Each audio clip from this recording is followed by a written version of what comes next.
La democracia es, en esencia, una ideología fundamentalmente inclusiva, diversa y tolerante que promueve el diálogo entre personas con conjuntos de valores muy diferentes.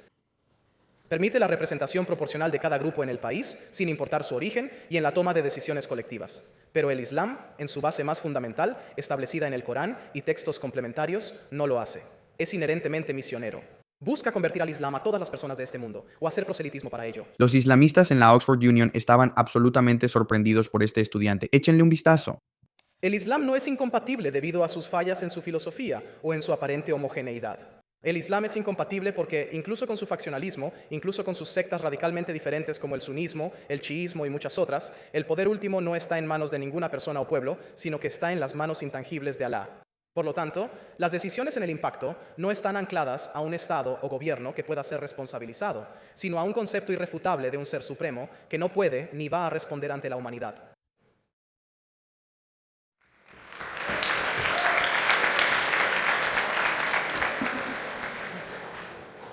Eso tomó un tiempo. Buenas noches a todos. Es un placer para mí dirigirme a la Cámara como parte de este debate histórico sobre una discusión sumamente polémica pero necesaria y necesariamente directa respecto a los gobiernos y democracias actuales. Les ahorraré los largos comentarios introductorios y voy directo al grano. Planteo este experimento mental para que comprendan cuál es la base del conflicto entre los valores islámicos y democráticos. Si crees en la teoría de los multiversos, entonces existen varios universos en paralelo. Algunos interactúan con otros y algunos existen aislados y separados de su influencia. Esto aplica a todas las sociedades, y la democracia puede imaginarse como el multiverso general. Sin embargo, si la teoría del multiverso es cierta, entonces existe al menos un universo dentro de este multiverso donde la teoría no es cierta. El Islam es este universo, y por lo tanto el argumento sobre si pueden coexistir o no entra en una paradoja. Esta naturaleza paradójica es exactamente la razón por la que el Islam y la democracia siguen siendo incompatibles en el mundo actual. Ahora les presentaré a los oradores del otro lado. Para abrir el turno de la oposición tenemos a nuestro querido tesorero electo Musa Haraj. Musa y yo nos conocemos desde hace mucho tiempo, desde que intentó hackearme por primera vez en Hilby. Desde que lo conozco, ha sido un motivador muy elocuente y admiro profundamente su determinación. Será un oponente formidable. Musa y yo hemos compartido muchas copas. Sentí como si estuviera en una bodega de bonos donde él intentaba sacarme información, dándome cerveza tras cerveza tras cerveza. Lo que él no se dio cuenta en ese momento era que yo estaba al borde del alcoholismo, y lo que yo no sabía en ese momento era que él era musulmán.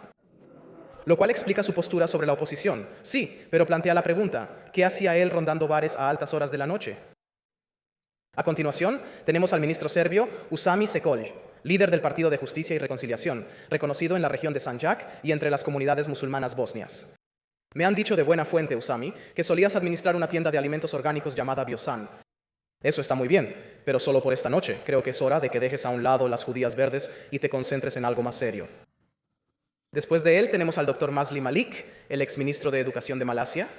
Como orgulloso singapurense, debo decir que aunque respeto enormemente su sistema educativo, el nuestro supera al suyo en prácticamente todos los aspectos posibles.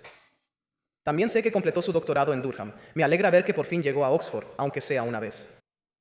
Como presidente designado del Instituto Internacional de Estudios Islámicos Avanzados, espero con gran interés escuchar sus opiniones sobre este tema, este debate. Y por último, pero no menos importante, tenemos a Majid Nawaz. Como fundador y presidente del grupo de expertos Quilliam y crítico del islamismo, a veces me pregunto qué hace usted en ese lado del debate. Espero que lo que diga hoy no lo haga regresar a prisión en Egipto.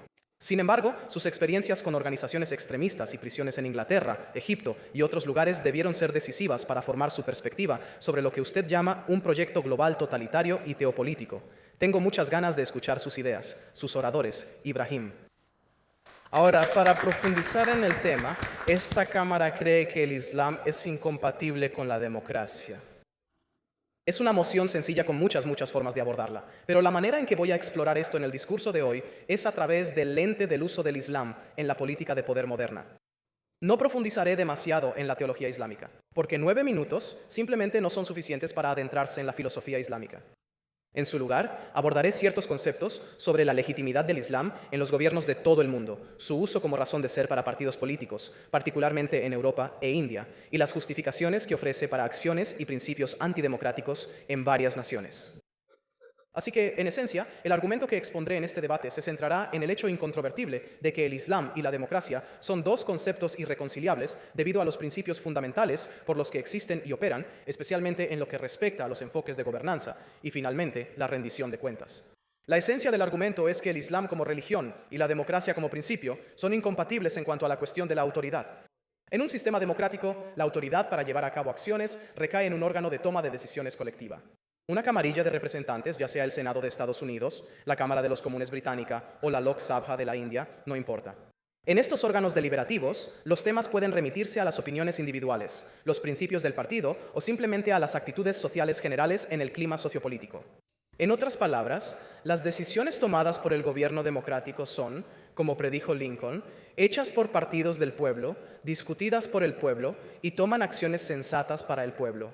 Por otro lado, en los gobiernos islámicos, estos puestos de liderazgo y autoridad pueden ser ocupados por personas con cargos oficiales en instituciones religiosas o gubernamentales, pero la autoridad no reside en sus manos por principio. Estas personas son solo portavoces de lo que constituye la palabra de Dios. En otras palabras, el gobierno islámico, incluso uno que defiende la democracia y permite la representación de grupos y facciones alternativas, no toma decisiones basadas en un criterio racional y proporcional de elección.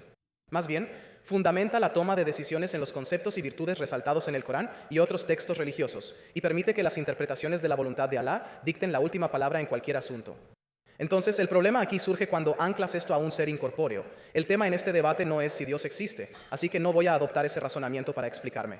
Más bien, lo explicaré como un medio por el cual los gobiernos pueden absolverse de responsabilidad al asociar las decisiones que toman con la voluntad de un ser superior, cuyo juicio no puede ser cuestionado. Irán en particular es un buen ejemplo de esto. En los años 50 y 60, en la época de Mossadegh, la influencia británica y estadounidense obstaculizó los procesos democráticos iraníes, y esto solo se agravó después de que el Shah Reza Pahlavi fuera depuesto en favor de la República Islámica de Jomeini en el 79. El gobierno teocrático islámico de Irán ha llevado a cabo una y otra vez acciones que pueden considerarse antidemocráticas. Desde la exclusión de las mujeres en puestos de poder hasta la imposición del hijab y el velo, pasando por las controversias con las elecciones de Ahmed Ahmadinejad a principios de los 2000, esto ni siquiera está alineado con los principios fundamentales del Islam. Sin embargo, con demasiada frecuencia, la suprema teocracia islámica ha impuesto su control sobre el parlamento y el diálogo del pueblo de Irán, a través de Jomeini, Jamenei y otros demagogos que afirman ser los representantes de la máxima autoridad en la tierra, la voluntad de Alá, a pesar de reinterpretar las enseñanzas coránicas para sus propios fines. Han reprimido protestas, han limitado oportunidades, especialmente a personas que pertenecen a grupos que no se ajustan al ideal islámico, desde mujeres hasta miembros de la comunidad LGBT+, así como a minorías étnicas y religiosas en lo que alguna vez fue uno de los países más diversos del mundo. Además, esto es algo atroz que mi propio país, la India, ha experimentado desde los inicios de la modernidad. La política universal de paz del emperador Mogol Akbar, Susujikul, pudo haber sido realmente revolucionaria para su época. Pero aún así, las mujeres y las minorías de su corte apenas podían desenvolverse fuera de las sombras. Quiero decir, ¿quién fue Bilbo, en realidad, más que un simple cortesano con algo de ingenio? Su legado es un cuento infantil para mantener relevancia política y moldear una narrativa de falsa inclusión. El Islam como religión de la paz es otro debate completamente distinto, pero puedo afirmar que la única vez en la que paz y democracia son realmente sinónimos es en Star Wars. Incluso con una versión pacífica y tolerante del Islam, como se sugiere en los capítulos de la historia mogol y en los libros de historia de la India, la democracia es un concepto aún más lejano que los poderes gobernantes se burlarían de él. La democracia es un marco sofisticado con muchos mecanismos para asegurar que haya una representación justa de todas las personas en el país. La democracia asegura que las decisiones que se tomen impacten a las personas de la manera que se considera más positiva en general. No voy a profundizar mucho en esto porque esto es Rousseau y Mill y eso es lo que trato en mis tutoriales. Pero la democracia en su esencia es desordenada, es imperfecta incluso cuando está completa y falla muy seguido. El Islam no es incompatible debido a sus defectos en su filosofía o a una aparente homogeneidad. El Islam es incompatible porque, incluso con su faccionalismo, incluso con sus sectas radicalmente diferentes como el sunismo, el chiismo y muchas otras, el poder supremo no está en manos de ninguna persona o pueblo, sino en las manos intangibles de Alá. Por lo tanto, las decisiones en la práctica no están ancladas a un Estado o gobierno que pueda ser responsabilizado, sino a un concepto irrefutable de un ser supremo que no puede ni va a responder ante la humanidad. Bien, ahora estoy seguro de que este siguiente punto va a llamar mucho la atención y no de manera muy amable, pero es uno que siento que debe abordarse al considerar el concepto del Islam y la democracia. La democracia es, en esencia, fundamentalmente una ideología inclusiva, diversa y tolerante, que promueve el diálogo entre personas con conjuntos de valores muy diferentes. Permite la representación proporcional de cada grupo en el país, sin importar su origen y en la toma de decisiones colectivas, pero el Islam, en su base más fundamental, establecida en el Corán y textos de apoyo, no lo hace. Es inherentemente misionero. Busca convertir a todas las personas de este mundo al Islam o hacer proselitismo entre ellas. Ahora, algunos pueden argumentar en mi contra una vez más, diciendo que esto no es lo que el Islam exige. La única verdad es que este concepto es parte integral de la investigación académica musulmana. Órdenes de... Curso Concepción desde el 610. Sin embargo, una parte central de su doctrina sí considera a los no musulmanes como infieles, no creyentes según los estándares que establecen, condenados a una eternidad en lo que solo puede describirse como una concepción musulmana del infierno de Dante. Ahora, yo soy hindú, del sur de la India, y no me agrada la idea de pasar la eternidad en un baño de burbujas de llamas en el sexto círculo del infierno, solo porque escuché una declaración y no estuve de acuerdo con lo que alguien podría sugerir que era la palabra de Alá. Mientras que algunos de ustedes pueden reprochar mi declaración sobre este concepto islámico de Jahannam y decir que es directa o que carece de matices, debo decir esto. ¿Por qué alguien debe sufrir eternamente por un número finito de pecados que comete en una vida que también es finita? Este argumento ha permeado discusiones desde The Guardian, investigaciones académicas islámicas, hasta incluso las líneas discursivas del gobierno indio, pero todos apuntan en una sola dirección. El Islam es inherentemente excluyente. Los principios fundamentales del Islam sirven para excluir a quienes no se ajustan a su marco religioso y a veces incluso marginan a quienes pertenecen a grupos de segunda clase dentro de los países. Y por lo tanto, lo ha hecho irreconciliable con cualquier modelo occidental de gobierno o autoridad gubernamental. Ya sea que se impulse políticamente o no, la inclusión del Islam en un modelo de libertad humana no puede permitir la coexistencia de una democracia pluralista y justa. También tenía algo que decir sobre los populistas, pero creo que evitaré eso por ahora, dado que nos estamos quedando sin tiempo. Pero francamente, consideren esta declaración. No estoy diciendo que el Islam sea la única religión que enfrenta el problema del populismo, los demagogos y los extremistas que lo usarán para crear narrativas caóticas a su favor, pero todo el concepto de religión y gobierno se expone muy fácilmente a esto. Los populistas impulsados por el poder que usan estas narrativas para propagar miedo e histeria a través de las autoridades divinas que dicen representar, buscarán el poder para sus propios intereses, en lugar de para la población colectiva que exige la democracia. La democracia es de naturaleza faccional y federalista, y como escribieron Hamilton y Jay, no solo promueve, sino que necesita voces disidentes para funcionar en su forma más verdadera y sofisticada. Solo déjenme concluir. Esto no tomará más de 10 segundos. Por otro lado, a pesar de que existen sectas radicalmente diferentes dentro del marco general del Islam, la dependencia de su legitimidad al estar ligada a la autoridad de un ser superior, Alá, y por lo tanto, seguir una estructura de creencias monoteísta que absuelve a individuos y gobiernos de la rendición de cuentas, los hace fundamentalmente contradictorios. Insto a esta asamblea a reflexionar sobre lo que yo y otros miembros de la proposición tendremos que argumentar y a votar a nuestro favor al final de este debate. Gracias.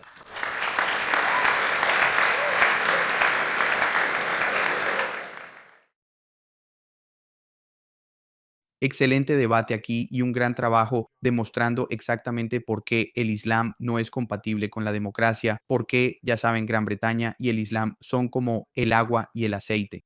Ya saben, por qué claramente su lealtad es en última instancia a Alá y no a la ley británica, y eso no es compatible.